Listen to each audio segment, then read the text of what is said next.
Bonjour, bienvenue dans le Seigneur. Sois richement béni dans le nom puissant de Jésus, qu'il te garde dans sa présence et qu'il te comble de toutes ses grâces. Aujourd'hui, nous allons parler euh, de notre renonciation à soi-même afin de, comment dirais-je, de gagner en fait le cœur de Jésus-Christ. Euh, Depuis quelques semaines, je vis des moments difficiles dans ma propre vie où j'ai de la difficulté à comprendre certaines choses que le Seigneur attend de moi. Et tout récemment, en début de semaine, il m'a beaucoup parlé.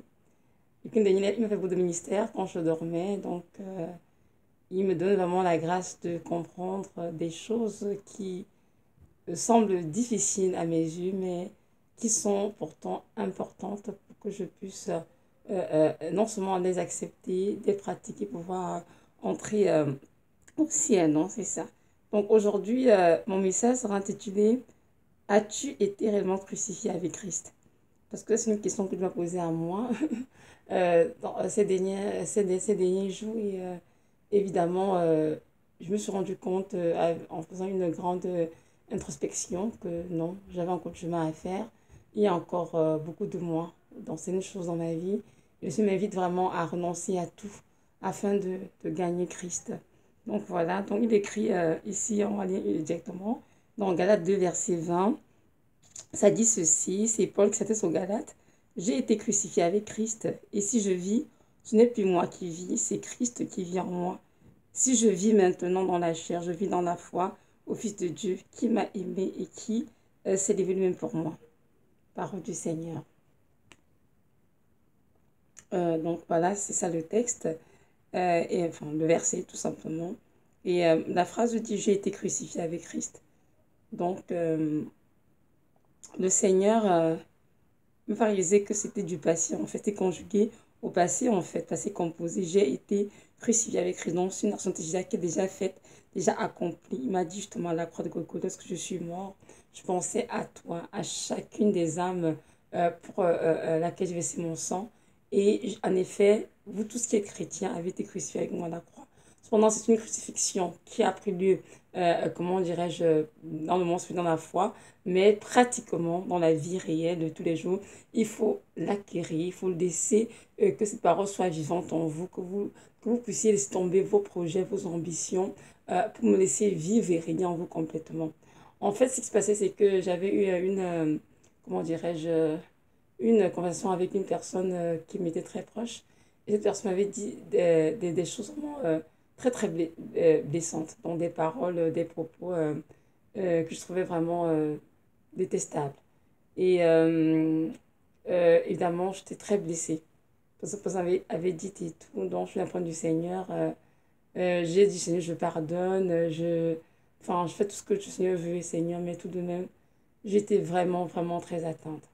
Donc, les jours sont passés. Mais j'ai l'impression que j'arrivais pas à avancer. J'arrêtais pas de repenser à ce que vous avez dit et tout. Tous ces propos injustes. Enfin, plein de choses. Donc, je vais pas passer en détail ici. Et là, le Seigneur m'a dit, tu sais, tu es dans cet état venu parce que tu ne veux pas mourir à toi-même. C'est comme quoi, Seigneur? Il me dit, si, tu ne veux pas mourir. Si tu t'es morte véritablement à toi-même, tu ne serais pas en train de dire, et puis elle m'a dit ceci, elle a dit cela, elle pense si de moi. Parce qu'en fait, c'est comme il y a un cadavre devant nous, peu importe ce qui est dit du cadavre, peu importe ce qu'on dit de lui, ou bien il n'entend pas de un. Il ne peut même pas répondre à ce qu'il dit.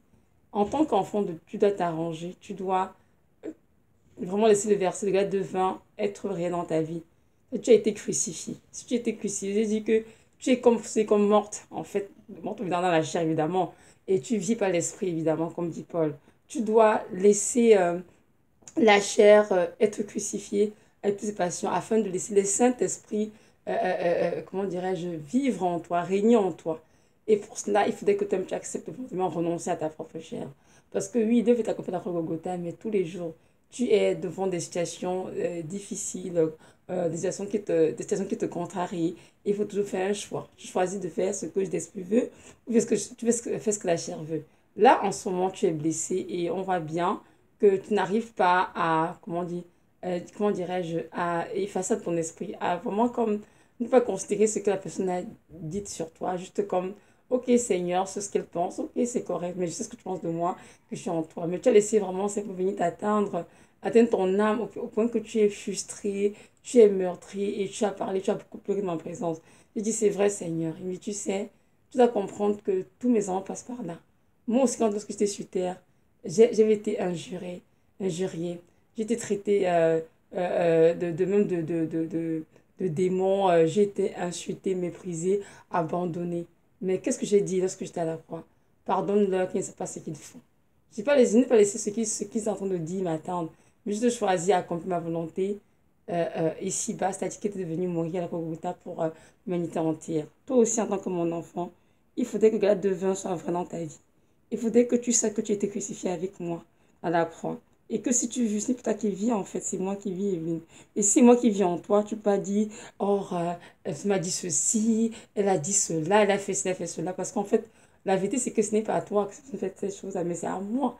Comprends-tu? Mais si tu es en train de réagir de cette façon, parce que ta chair est encore trop présente, parce que le moi, tu as prononcé à ton moi, Evelyne.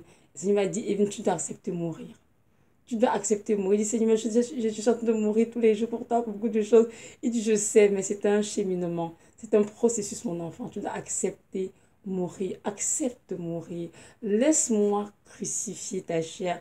Laisse-moi éteindre en toi tout ce qui est charnel, afin que la vie d'esprit vraiment le Saint-Esprit prenne le contrôle de ta vie. Et il faudrait que tu me laisses faire le travail. Et ce n'est que dans les épreuves, dans les tests que je vais arriver à faire cela. Parce que, de toute façon, on va dire, oh Seigneur, je suis patient, je suis bienveillante et tout. Mais est-ce que Dieu met une situation dans laquelle il faut que quelque chose soit, comment dirais-je, exprimé?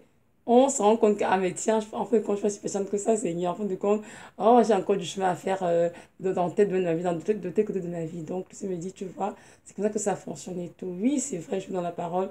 Soyez parfait comme votre Père est parfait, mais comprends bien que la perfection est un processus. Donc, tu dois accepter petit à petit, mourir à toi-même, afin que le Saint-Esprit prenne toute la place dans ta vie et règne dans ta vie et fasse vraiment ce qui glorifie le Père et non ce que ta chair veut faire, en fait. Donc, j'ai dit non, c'est vrai, Seigneur. Et je me suis rendu compte, justement, avec beaucoup de désolation, qu'en effet, j'avais raison. Je sais pas, il y a des choses dans ma vie auxquelles je peux renoncer, comme au moi. Parce qu'il a dit, ça t'a touché ton estime, ta réputation, ce genre de choses. En fait, en moi, tu n'as plus d'estime élevée, tu n'as plus de réputation, tu n'as plus de, comment dirais-je, t'as pu, comment dirais-je, ton moi qui d'être forcément ou bien apprécié, élevé, chéri par un tel ou un tel, non. C'est juste moi qui règne. Alors, laisse-moi donc régner pleinement en toi. Donc, il m'a aussi conduit comment dirais-je, c'est dans Colossiens 3 qui dit ceci. Colossiens 3 verset 1 à 4 a dit ceci. Si donc vous êtes ressuscité avec Christ, cherchez les choses d'en haut où Christ est assis à la droite de Dieu. Affectionnez-vous aux choses d'en haut et non à celles qui sont sur la terre. Car vous êtes morts et votre vie est cachée avec Christ en Dieu. Quand Christ, votre vie paraîtra, alors vous paraîtrez aussi avec lui dans la gloire. Le Seigneur m'a dit ici au verset 3, Evelyne, tu es morte et ta vie est cachée avec moi en Dieu. Donc tu n'as pas besoin de te préoccuper de ta vie, de ce qu'on dit de toi, ce qu'on a pensé de toi, ce qui est vrai, ce qui n'est pas vrai. Tout ça, ça ne sert absolument à rien. Ce qui doit compter dans ta vie, c'est que c'est ce que je pense de toi, ce que je dis de toi. C'est ça qui est très important. Pourquoi? Parce qu'à la fin des temps, c'est moi qui juge et non ces gens-là qui t'entourent. C'est moi qui vais juger, c'est moi le juste juge. Donc, il faut te fier à ce que je dis de toi. Si je te fais une reproche, que je dois changer en tel domaine, il faut que tu aies changé. Si je te fais un compliment, sois dans la joie, que le nom de Dieu soit béni, mais tu ne dois pas te préoccuper de ce que les uns et les autres pensent de toi, disent de toi, ou bien veulent faire de ta vie. Comprends bien que c'est moi qui t'ai engendré et j'ai payé un grand prix que tu sois où tu es aujourd'hui. Donc n'oublie surtout pas cela, que ce ne sont pas ces personnes qui t'entourent en faire verser le sang pour toi, c'est bien moi qui ai versé mon sang pour toi. Et en plus, si tu es dans cet état aussi, ça montre quelque part, il y a toujours un peu d'orgueil caché en toi. Je dis, ah ça c'est vrai Seigneur. Il me dit si. Parce que tu te dis, comment est-ce qu'on peut me dire ceci, moi qui suis peut-être Evelyne, un tel, pourquoi est-ce que tu me dit cela et tout. Mais en fait, la vérité c'est que Tu es esclave de Christ tout simplement. Ce qu'on peut dire de tout, de toi ne devrait même pas t'affecter en tant que vrai soldat du Seigneur, en tant que vrai guerrier du Seigneur.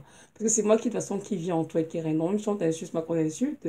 Si on tout trace, c'est moi qu'on est en train d'outrager.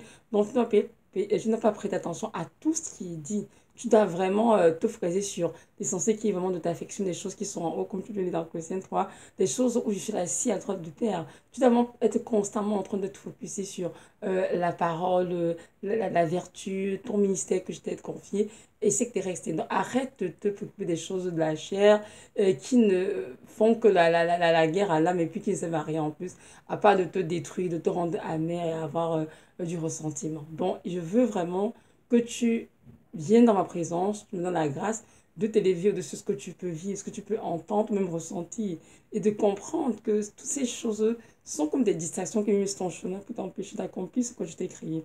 Donc arrête de t'arrêter là-dessus et de remuer dans ton cœur constamment, dans tes pensées, la personne a dit ceci, elle a dit cela, comment est-ce qu'elle pensait ci de moi, comment est-ce qu'elle a osé dire cela, ce n'est pas du tout important. Et ça se montre aussi que peut être toujours une racine d'orgueil qui est là cachée parce que tu devrais vraiment tellement t'humilier, ma chérie, tu ne devrais même pas te préoccuper de ce que les autres peuvent penser sur toi. Surtout que moi, ton Seigneur, que je suis terre, je me suis humiliée. Oui, pour que tu puisses être là aujourd'hui, je me suis humiliée. On va lire ensemble dans Philippiens 2, des versets 3, des versets 3 jusqu'à 8. Donc, je vais dire, ça dit ceci. Ne faites rien par esprit de parti ou par vaine gloire, mais que l'humilité vous fasse regarder les autres comme étant au-dessus de vous-même. Que chacun de vous, au lieu de considérer ses propres intérêts, considère aussi ceux des autres. Et en vous les sentiments qui étaient en Christ Jésus-Christ, existant en forme de Dieu, n'a point regardé comme une proie à arracher d'être égal avec Dieu. Mais c'est depuis lui-même, en prenant une forme de serviteur, en devenant semblable aux hommes, et ayant paru comme un simple homme, il s'est humilié, lui-même se rendant obéissant jusqu'à la mort, même jusqu'à la mort de la croix. Amen. Donc le Seigneur, ici, nous décrit clairement que nous devons avoir le même sentiment qui était en Jésus-Christ. C'était quoi le sentiment qui était en Jésus-Christ? C'était vraiment des sentiments d'humilité, de s'humilier, parce que on dit ici au verset 6 que, existant en forme de Dieu, il n'a pas regardé comme une proie arrachée d'être égal avec Dieu, mais il s'est dépouillé lui-même, en prenant une forme de serviteur, en donnant semblable aux hommes et ayant paru comme un simple homme, il s'est humilié lui-même, se rendant obéissant jusqu'à la mort, même jusqu'à la mort de la croix.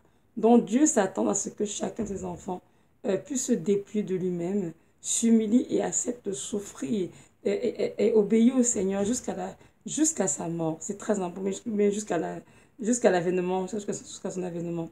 Nous savons tous que ce n'est pas facile, le chemin étroit qui mène au paradis et tout, mais sur ce chemin, il est important vraiment de suivre les pas du Christ, de marcher comme il a marché, d'arrêter de penser à nos propres intérêts, de penser à nous, à ce qu'on veut, à nos projets, à nos ambitions, à, je sais pas moi, à tout ce que nous voulons en fait. Il faut vraiment ça de côté et dire Seigneur, j'accepte de mourir à moi-même, j'accepte Seigneur, renoncer à tout ce que je suis, tout ce que j'ai, pour vraiment Seigneur vivre la vie que tu as pour moi. J'accepte Seigneur me dépouiller de moi-même Seigneur et prendre une forme de serviteur à ton exemple Seigneur, m'humilier Seigneur et être obéissant à tout ce que tu me demanderas. Aussi me dit que quand je donne à ton parole, si quelqu'un vient après moi, qu'il renonce à lui-même, qui porte sa croix et qui me suit tous les jours, parce que c'est très bien que c'est pas évident en tant que être humain en fait. Vous avez tous tendance à être à vouloir construire vos vies, vous êtes intelligent, vous avez déjà de gros diplômes, vous avez du mal à me suivre. Ce qui m'a fait comprendre, si tu veux arriver au ciel, si tu veux entrer au paradis un jour, il va falloir que tu acceptes de mourir, ma chérie, meurs vraiment autant ta vie, là, l'orgueil, le moi, laisse de côté tes intérêts, tes ambitions, tes projets, tes passions, laisse-toi de côté et accepte de vivre la vie que j'ai pour toi. Et cette vie-là, tu peux la réussir que dans l'humilité, dans la simplicité, dans l'obéissance. Si tu veux un temps soit peu avoir de la considération pour toi, ta vie, qui tu es dans ce monde, tu vas certainement perdre ta vie. C'est la parole que celui qui perdra sa vie à cause de moi la retrouvera. Amen. Donc, c'est important que tu sois, que tu diminues afin que je croisse, que tu arrêtes de murmurer dans ton cœur, de penser ce qu'un tel a dit, n'a pas dit. C'est pas important. Ce qui est important, ma chère, c'est que tu te revêtes tous les jours des armes de Dieu, que tu commandes le bon combat de la foi et que tu marches au chemin étroit qui conduit au paradis. Et ça, c'est ça comment dirais-je, ton but en fait, c'est entrer au ciel. Tu entres au ciel et tout, laisse tomber tes intérêts, laisse tomber ton toit, laisse tomber tout ce que tu désires dans cette terre. Tourne le regard complètement vers moi et porte ta croix comme je l'ai portée. Meurs à toi, Evelyne. Obéis à ce que je te demande. Et tu verras que tu auras une vie très, très heureuse. Tu sais, ces choses qui sont dites sur toi, autour de toi, ça t'atteint encore. Pourquoi? Parce que quelque part, tu n'es pas morte, véritablement. Je dis, Seigneur, c'est vrai. Il dit, non, alors, je veux que tu meurs. J'ai dit, ok, Seigneur, je t'en prie. Tue-moi, Seigneur. Crucifie ma chair, mes émotions. Papa, s'il te plaît, aide-moi tout simplement à me concentrer sur l'essentiel, sur les choses précieuses et qui sont les choses du ciel, évidemment, Seigneur, même sur cette terre, que je vis vraiment comme un pèlerin sur cette terre, Seigneur, qui n'a rien à désirer dans ce monde, mais qui n'a Dieu que pour toi. Et le Seigneur m'a dit, je sais, c'est un chemin à faire, c'est un processus, je vais t'aider parce que tu le veux, parce que tu veux mourir, parce que tu fais ma volonté, Evelyne, je vais t'aider et tu vas y arriver. Donc voilà, c'était vraiment ça nous vient du Seigneur pour moi. Et je partage avec vous parce que j'estime que ça peut toucher peut-être quelques personnes aussi qui ont de la difficulté à mourir, à renoncer à eux-mêmes afin de suivre Christ. Je viens de vous dire que c'est un chemin qui, évidemment, c'est pas facile, c'est tout un chemin étroit et resserré, c'est que la parole. Qui nous paradis, c'est un chemin vraiment qui jalonne de beaucoup d'épreuves, beaucoup d'obstacles. Sur ce chemin, nos ennemis physiques, nos ennemis invisibles. Il y a beaucoup de persécutions, beaucoup de choses terribles en fait. Mais nous devons toujours garder ce focus sur ce Dieu qui nous a aimés et comprendre qu'il est l'auteur et de notre foi. Il est l'auteur de notre salut éternel et que même si, pardon, on a de la peine à arriver, il est là pour nous aider. Parce qu'il a la parole qu'il va terminer ce qu'il a commencé dans nos vies. Donc, il est celui qui va nous aider vraiment à nous dépouiller de nous-mêmes, de toutes les œuvres des ténèbres et nous revêtir vraiment des âmes de lumière, c'est-à-dire être tout simplement rempli de cet esprit et faire ce que l'esprit veut et non ce que la chair veut. Vous savez, notre Dieu est un Père et sa volonté, ce n'est pas que nous, comment dirais-je, que nous finissions nos vies en enfer, non, loin de là. Il veut nous voir grandir en lui, maturer en lui, et puis il nous voir arriver au paradis. Pour cela, il a besoin de nous briser. Et il y a des choses dans nos vies que Dieu permet parce qu'il veut tester en nous ces vertus-là. Dieu a dit, oh Seigneur, tu es amour, l'amour pardonne, l'amour ne s'irrite point, l'amour n'est pas ceci. Mais lorsque Dieu te met dans le test concret, dans la vie réelle, où là, tu te rends compte, ouh, Seigneur, j'ai encore chemin à faire là-dedans et tout, mais ce n'est pas pour nous condamner. C'est Dieu, ce que nous réalisons. Nous avons encore besoin de nous appuyer sur lui davantage, davantage pour pouvoir être capable de grandir, de vivre sa parole pleinement. Donc voilà, je veux juste nous rappeler que Dieu revient bientôt. Donc c'est important justement de ne pas courir après de ce monde, hein, mais de nous focuser vraiment sur le Seigneur. Comme dit dans Colossiens 3, nous devons vraiment pardon, chercher les choses d'en haut, où Christ est le centre du Père. Nous devons nous affectionner ces choses-là et arrêter de nous focaliser sur cette terre. Parce que sur cette terre, elles vont passer, mais il n'y a que Christ qui ne passera pas. Donc c'est important vraiment de vivre caché en Christ, de mourir à nous-mêmes, de laisser vivre pleinement en nous et de faire ce qu'il nous a créé ici-bas. Et je sais qu'il y a beaucoup d'enfants de Dieu qui malheureusement, à cause de la distraction, de beaucoup de ceux qui sont dans ce monde sont toujours en train de courir après les richesses de cette terre, les richesses, la confiance de soi, la carrière, plein d'autres choses. Mais comprenons bien que ces choses sont passagères et qu'il n'y a que Christ qui demeurera. Donc c'est important de ce que nous puissions reconsidérer nos voies et que nous puissions nous arrêter pour choisir la vie et non la mort. Fais ce qui glorifie le Seigneur et non ce qui est le déshonneur. Donc voilà. Toi qui m'as aussi écouté, si tu ne connais pas le Seigneur de Nazareth, je vais te dire que ce Dieu est le Dieu Tout-Puissant qui a tout créé, la terre, la mer, tout ce qui s'y trouve, et aussi qui t'a créé. Et aujourd'hui, il te dit qu'il veut être ton Père. Donc je t'encourage vraiment à faire ce pas de foi, ouvre ton cœur, prends de tous tes péchés et reçois dans ta vie comme ton Sauveur, ton Seigneur. Je t'assure que tu ne regretteras pas parce qu'il soupire après ton nom depuis fort longtemps et il désire vraiment te toucher parce qu'il a une belle destinée qui t'attend. Alors, toi qui es dans ce moment, je t'encourage à lui poser des questions, à l'invoquer. Je sais qu'il est véritable et qu'il se révélera à toi. Donc voilà, sois richement béni dans le nom puissant de Jésus. Amen.